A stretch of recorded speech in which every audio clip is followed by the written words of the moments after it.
আসসালামু আলাইকুম। তারুদুর একাডেমি চ্যানেলের পক্ষ থেকে তোমাদের সকলকে স্বাগতম। আজকে ভিডিওতে আমরা ষষ্ঠ শ্রেণীর বাৎসরিক সামষ্টিক মূল্যায়ন যে উত্তরগুলো রয়েছে সেগুলো দেখার চেষ্টা করব। তোমাদের মূল্যায়নের যে প্রক্রিয়া, সেই প্রক্রিয়ায় তোমাদের 3টি ধাপে পরীক্ষাগুলো হবে, প্রথম, দ্বিতীয়, তৃতীয়।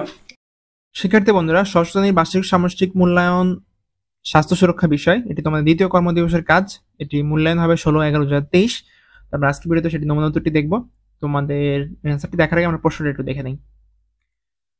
দ্বিতীয় কর্মদিবস, তোমাদের 90 মিনিট সময় দেওয়া থাকবে। প্রথম কর্মদিবসে আমরা কি করেছিলাম একটু রিকল করে নিই। প্রথম কর্মদিবসে আমাদের তেমন কোনো কাজ ছিল না, আমরা জাস্ট খেলা খেলেছি, কাবাডি, ফুটবল, মোরগ লড়াই, যে যেটা ইচ্ছা সেটাই খেলেছি, বা শিক্ষক যেটা নির্ধারণ করেছে সেটি খেলেছি। আমাদের এখন কাজ হচ্ছে দ্বিতীয় কর্মদিবসে 16 তারিখে তোমাদের কাজ হচ্ছে স্বাস্থ্য সুরক্ষা বিষয়ের জন্য, যে মূল্যায়নের প্রথম দিনে তোমরা যে খেলাগুলো খেলেছ তা মনে করে নিম্নলিখিত বিষয়গুলো বিশ্লেষণ করে নিজেদের উপলব্ধি থেকে একটি প্রতিফলনমূলক প্রতিবেদন বা পেপার তৈরি করবে। আমরা পেপার তৈরি করবো প্রতিফলনমূলক।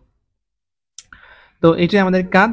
তো আমরা এখানে কি করতে পারি, এখানে আরো কিছু বলা আছে, কি কি নিয়ে কাজ করব আমি সেটা দেখাবো। তার মধ্যে হচ্ছে প্রস্তুতির জন্য শিক্ষকের কাজ, এগুলো তোমাদের এখানে আর কোনো কাজ নাই। তোমরা একটা কথা বলা আছে যে পেপার যখন করবা, পোস্টার যারা করবা তাদের জন্য তোমরা বাড়ি থেকে একদিকে লেখা কাগজ 2টি বা 3টি, ব্যবহৃত ক্যালেন্ডারের পাতা, তারপর শপিং ব্যাগ, পুরনো লেখা কাগজ 2 পাতা জোড়া দিয়ে, বা পুরনো খবর কাগজ নিয়ে আসতে পারো, যা তোমরা নিজেদের মতো করে সৃজনশীল উপায়ে পোস্টার তৈরি করতে পারো। যাতে একটা পোস্টার সেটার বিভিন্ন জায়গায় লেখাগুলো লিখে ছোট ছোট করে যুক্ত করে দিতে পারো, তাহলে দেখা যাবে যে পোস্টার হয়ে গেছে। মানে একটা বড় পেপার, সে পেপারের মধ্যে ছোট ছোট পেপার, ছোট ছোট কাগজে লেখা দিয়ে বিভিন্ন জায়গায় আটকিয়ে দিবে, তাহলে এটা একটা পোস্টার হয়ে গেল। এটাই করতে বলা হয়েছে। আচ্ছা, তো আমরা কিভাবে করবো সেটা দেখি।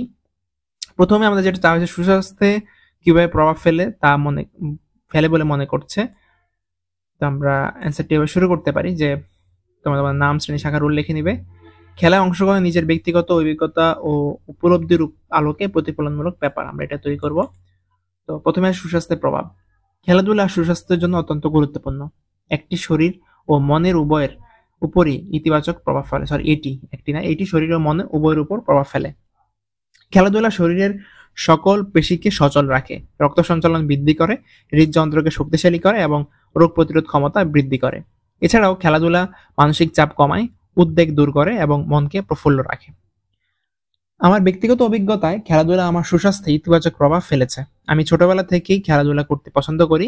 আমি নিয়মিত ফুটবল, ক্রিকেট এবং ব্যাডমিন্টন খেলি। খেলাধুলার কারণে আমার শরীর সুস্থ ও সবল হয়েছে। আমি আগের তুলনায় অনেক বেশি সক্রিয় হয়েছি। খেলাধুলার কারণে আমার মানসিক চাপও কমেছে। আমি অনেক বেশি প্রফুল্ল, উদ্যমী হয়েছি।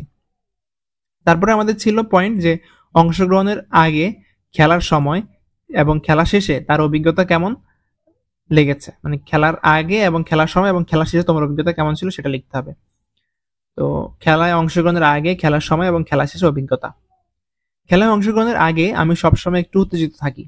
খেলার সময় আমি প্রতিযোগিতার উত্তেজনা উপভোগ করি এবং জয়ের আশায় থাকি খেলার সময়। আর খেলা শেষে আমি আমার পারফরমেন্স নিয়ে সন্তুষ্ট থাকি বা না থাকি, আমি সবসময় খেলার অভিজ্ঞতা উপভোগ করি। তারপর 3 নম্বর পয়েন্টে বলা হয়েছে কোনো সমস্যা হয়েছে কিনা, তার কারণ, সমস্যা হলে কি পদক্ষেপ নিয়েছে। আমরা লিখতে পারি সমস্যার সমাধান। খেলায় অংশগ্রহণের সময় আমি কখনো কখনো আঘাত পাই। এছাড়াও খেলার মাঠে অন্য খেলোয়াড়দের সাথে ঝগড়া বা বিবাদ হতে পারে। আঘাত পেলে আমি অবশ্যই ডাক্তারের পরামর্শ নিই। ঝগড়া বা বিবাদ হলে আমি শান্তভাবে পরিস্থিতি মোকাবেলা করার চেষ্টা করি। তার 4 নম্বর পয়েন্ট, পরবর্তী পয়েন্টে বলা হয়েছে কারো সহযোগিতা চেয়েছে কিনা, অন্য কেউ সহযোগিতা করেছে কিনা। সহযোগিতা। খেলায় অংশগ্রহণের সময় আমি অন্য খেলোয়াড়দের সহযোগিতা করি। আমি তাদেরকে খেলার কৌশল শিখিয়ে দিই এবং তাদেরকে খেলায় উৎসাহিত করি। অন্য খেলোয়াড়রাও আমাকে সহযোগিতা করে। তারা আমাকে খেলায় সাহায্য করে এবং আমাকে উৎসাহিত করে।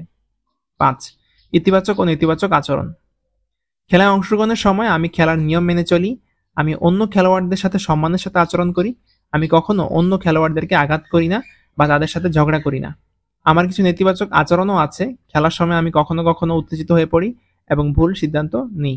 এছাড়াও আমি কখনো কখনো খেলার নিয়ম ভুলে যাই। তো এই ছিল আমাদের অ্যান্সার, যে অন্যের প্রতি ইতিবাচক ও নেতিবাচক আচরণ কি ছিল সেটা আমাদের লিখতে হবে। তো এই ছিল ষষ্ঠ শ্রেণীর শিক্ষার্থীদের 16 তারিখে যে পরীক্ষা দ্বিতীয় কর্মদিবস সেটির অ্যান্সার। ভিডিওটি যদি ভালো লাগে তাহলে তোমরা চ্যানেলটিকে সাবস্ক্রাইব করে দিবে, যারা এখন সাবস্ক্রাইব করোনি। যারা সাবস্ক্রাইব করছো তাদেরকে অসংখ্য অসংখ্য ধন্যবাদ। কে কোন জেলা কে কোন স্কুল থেকে ভিডিও দেখছো সেটি চাইলে কমেন্ট সেকশনে তোমরা লিখিয়ে দিতে পারো। ধন্যবাদ সবাইকে এতক্ষণ ধরে ভিডিওটি দেখার জন্য।